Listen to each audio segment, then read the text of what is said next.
Isang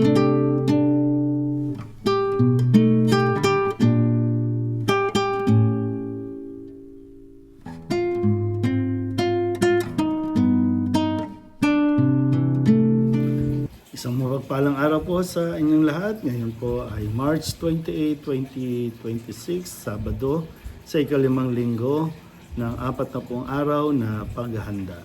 Ating pong unang pagbasa at pagninilay sa araw nito ay hinango mula sa aklat ni Propeta Ezekiel chapter 37 verses 21 to 28. Ito ang ipinasasabi ng Panginoon. Titipunin ko ang mga Israelita mula sa mga dakong kinatapunan nila upang ibalik sila sa sarili nilang bayan. Sila'y pag-iisahin ko na lamang. Isa lamang ang magiging hari nila. Hindi na sila mahahati. Sila'y gagawin kong isa na lamang kaharian. Hindi na sila sasamba sa Diyos-Diyosan, ni gagawa ng kasuklam-suklam ng mga bagay o anumang paglabag. Hindi na sila tatalikod sa akin. Lilinisin ko sila. Sila ang magiging bayan ko at ako ang magiging Diyos nila. Isang tulad ng lingkod kong si David ang magiging hari nila. Susundin na nilang mabuti ang aking mga utos at tuntunin.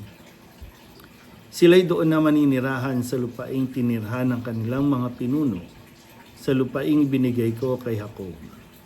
Sila at ang kanilang mga anak at magiging anak ng mga anak ay doon mananatili habang panahon. Isang haring tulad ni David na aking lingkod ang magiging pinuno nila magpakailanman. Gagawa ako ng isang tipan sa kanila. Ito ay tipan ng kapayapaan at mamamalagi magpakailanman.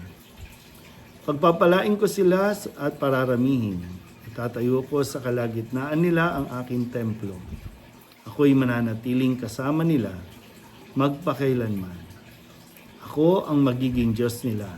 Sila ay magiging bayan ko.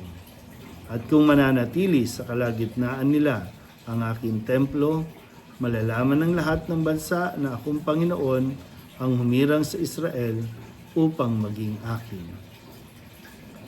Ang salita ng Diyos. Muli po, isang mapagpalang araw sa inyo pong lahat. Uling araw po ngayon ng ating pong mga linggo ng Kwaresma dahil bukas ay magsisimula na po ang linggo ng Palaspas. No?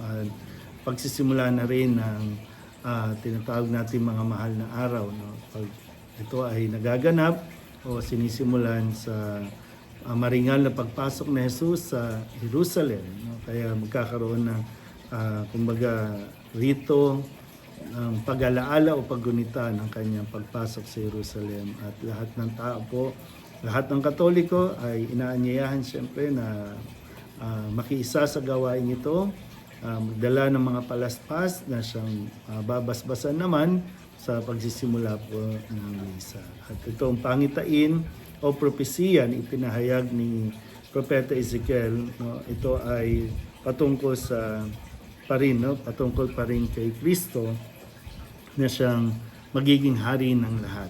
Siyang mamumuno, magiging pinuno ng lahat, at sa pamamagitan niya tayo po ay ilalapit muli sa Panginoon, at sa Panginoon, no, ang kanyang Diyos Ama, ang ating pong magiging Diyos Ama rin. Ito yung pinahayag nga sa atin. Pero yun nga, handa na ba tayo para sa pakikisa sa mga gawain ngayong Semana Santa? Naihanda na ba natin ang ating mga sarili? O sa kabila, dahil nga nitong mga nangyayari sa paligid natin, talagang patuloy ang pagtaas ng presyo ng lahat, no? Lalong-lalo na ang mga langis, no, na kinakailangan natin.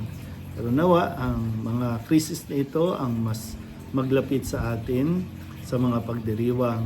Ang mga problemang ating kinakaharap, nawa ang magpanatili sa atin para sa isang mas malalim na pagninilay sa gagawin ng Panginoon sa atin.